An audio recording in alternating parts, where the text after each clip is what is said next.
Thank you, Chris, for the introduction. I'll step right into it then. Just a brief agenda.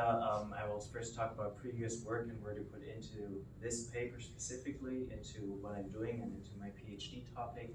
And then, the typical points that we have, my motivation, and then I'll go really into the work with architecture optimization and of course the results.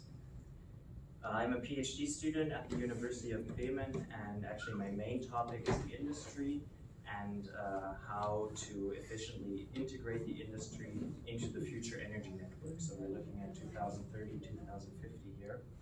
And electric vehicles is actually one of my topics. Apart from all of these topics that you can see in this picture, I won't go into detail in it, but you can see it's a multi-energy industry hub. And it includes also social measures such as governance measures or innovative technology.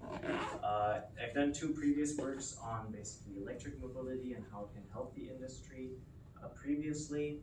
I've just referenced these here, but you can find them online, of course. How does electric mobility and industry match? Well, of course,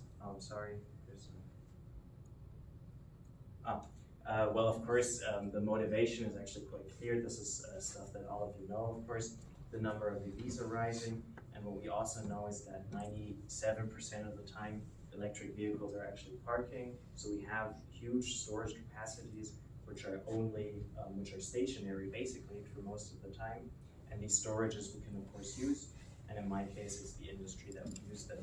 I won't go through these points individually because I believe this is what everyone knows. Coming to this paper specifically, due to time issues, I won't go into all of it. There's some research questions that we have defined before the paper which we wanted to look at specifically for these factors for cost-effective charging. I will only talk or show a short result of the bold one here. How does energy market price spread affect the cost benefits? I would refer you to the paper and another master thesis which was written just for more extensive analysis on this. So we've looked at about 10 different topics. The key features which we've done in this work are, for one, it's a smart charging planning optimization.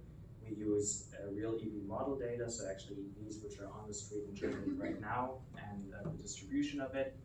And we consider uncertainty and, for one, the driving behavior, because this is often neglected in research, and also the spot market prices. So we don't have an ideal scenario where we, of course, can very easily gain profit.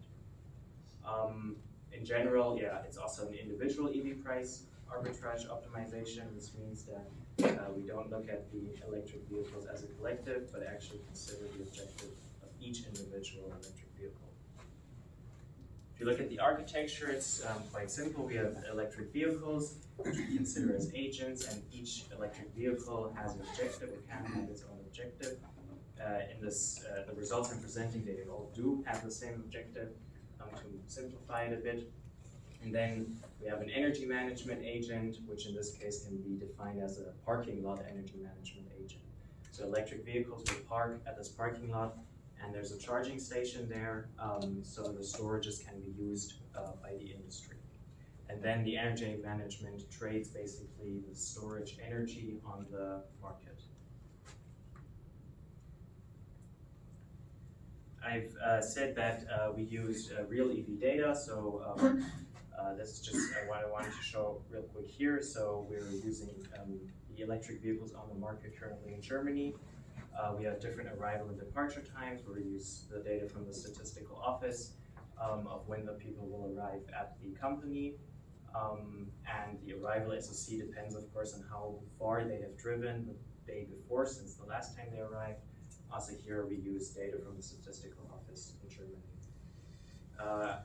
The bidding is done on the first bidding is done on the day-ahead auction price, so the German market, and here a deep neural network is used to forecast the prices to optimize how much to bid for the energy that is needed.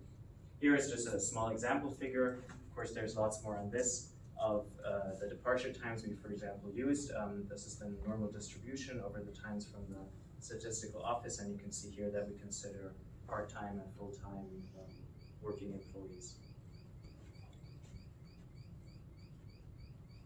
know this is, I myself don't like these slides so much, but this is just to give a brief overview. The objective is basically to decrease costs or increase profit as much as possible. And then we have multiple constraints because, of course, we don't have a battery storage which is there. The battery storage is actually arriving. And that's why there has to be some constraints that we can actually use the battery storage only when the electric vehicle is there and plan this accordingly. The other constraints have to deal with, of course, the SOC, which is increasing, or when one can sell energy. For this flow chart, please just concentrate on the left side. Here, what I want to show is especially these 2 points down here. For one day earlier, we do a planning optimization, so we have data on when the electric vehicles or the drivers will presumably arrive, and we use this data then to make a unit commitment of the next day. Of course, this is not 100% realistic. This won't turn out to be true exactly, so we need an adjustment algorithm for the operation itself, which then makes the changes based on, for one, the difference in the forecast, the error in the forecast, and for two, of course, the error in the electric vehicles actually arriving at time or departuring earlier also. The right side you can ignore for this presentation. It's then about individually looping through all of the electric vehicles and the time to get the full operation or unit commitment. In this picture, you can see that it works in a very simple manner. This blue line is the electricity price, and you can see it sells energy when the price is high and buys energy when the price is low. And the main reason we thought of this also is, and which you can see in this picture quite well here, energy is bought, of course, when the price is low, which when you're working is usually around lunchtime or during the day when PV generation is high. And that's what we thought about is a difficulty if you have a charging station at home and you can't make use of this energy surplus that you have because of PV during the daytime. On the right picture, you also have here the prices, and just as an example, 2 electric vehicles, and you can see both of these vehicles end up with their goal SOC, so with the state of charge that the EV owner wants to have. With the part-time, you can see, well, here it is necessary also to buy energy when it's expensive, but especially with full-time employees, you can buy energy when the price is quite low. I told you that I would just show one result here, so as I said, refer to the paper for the others. This is basically the profit per day for 1,000 electric vehicles, and we have a light green, or a light color and a dark color. The light color represents the forecast, so what we hope to get. So we can very clearly see it's more optimal. We would gain, of course, more a higher benefit if we know the exact values, which we don't. That's very clear. And the dark colors represent then what is actually gained. This is now an example week of February, and here one can see, if we consider the light colors first of all, that in this 25 to 75 percentile box, that when the price spread is large, which also makes sense, you can buy it cheaper and sell it more expensive, that also the benefit is larger. This works actually for all of these, and on Thursday we have a bit of an, it's very different, of course. We expect actually a higher return and have less of a, and have to have higher costs. But overall, basically, if you look at all the data, this only happens quite seldomly. This is basically when you really cannot predict how the prices will be affected the next day. But usually, because you know the weather data quite well, you can do this. At least you can say that during lunchtime it will be cheaper than in the evening or morning times. So this happens very seldomly, but I left it in here because it can happen, of course.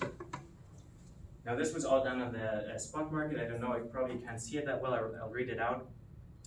All electric vehicles, 1,000, have reached their goal SOC, which was defined. And for this whole week, then one would pay, in this scenario, basically 90 euros to charge all of the electric vehicles. So the costs are 90 euros, but of course all the electric vehicles are also charged at the end of the week, so for every day of the week. Friday, also just before I forget, there's a lot of cost, but that's actually because the electric vehicle is actually charged 100% then, just as an assumption that probably that's what the employees would want. And if you would just look at the standard fare, if they would charge their vehicle at home or in a public space, it would be around 5,500 euro. But both these prices do not include taxes or other values because concentrate on the spot market, so it's only the energy price. But the 5,000 is also only the energy price. Yeah, this is my short result. Due to time, I've only shown this one.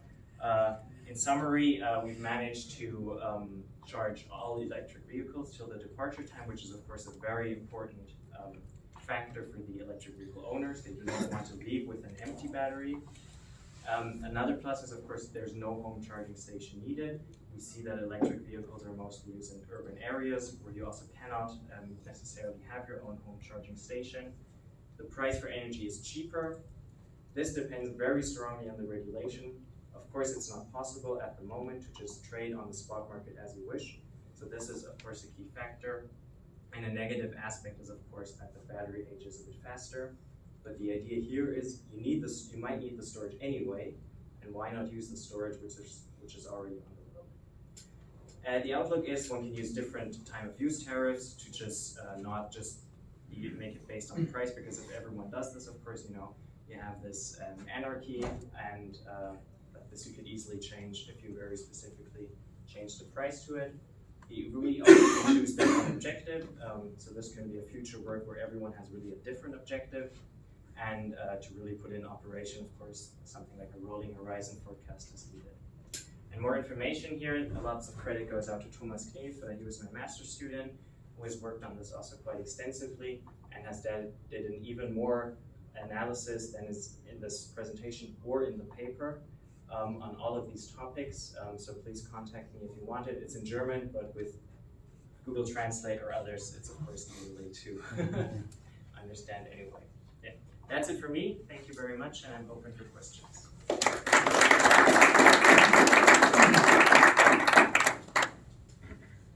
Yes, please. Wait. Hi.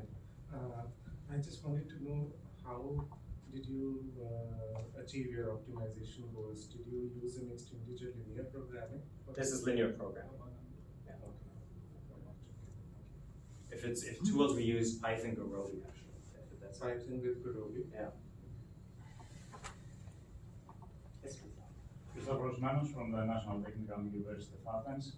Really nice work. I really like the fact that you considered as many parameters as possible to be a near realistic approach. I would like a clarification on the state of charge of the EV. So is there a chance that an owner arrives with a 50% state of charge in the office, or 80%, and leaves with a lower percentage? So arriving with an 80% state of charge in his vehicle and then leaving work with a 65%, for instance. So we have, it's not a hard constraint, it's a soft constraint of 80% for weekdays, but we also done different scenarios, and this is always being managed. Sometimes we get to 78%, but we've never had the difficulty that we really end up and it's not charged at all. What will happen is it will just be more expensive actually, than charging. And in our scenario, we had it that because it's free, right, for the employees, we said, okay, the electric vehicle owners will probably arrive on Monday with like 10% because first they want to gain a little bit, and Friday they want to leave with 90%. But in between it's always 80%, because I think the average kilometers is like 30 or so, 30 to 50 kilometers per day that one drives. Yeah, so that's why during the week it's also not such an issue. Okay. Yes, please. We still have time. Yes, one final question, please. Okay. Do you take into account for the price revenue, the cost for the owners of the batteries due to the life cycles of the batteries you show in the figure, because the state of charge was like from 0 to almost 100%. Yeah, so there's definitely higher battery aging. We We considered that, of course, but we found it very difficult to define how the lifetime exactly changes. The good thing is, it doesn't charge from 0 to 100 lots of times, but it actually charges around 60–70% up and down. So because of this low depth of discharge, you shouldn't have too much of the battery aging. But to be honest, I'm not that much of an expert on that. But I could actually get you numbers if you want to know like how much higher the cycles are. Thank you.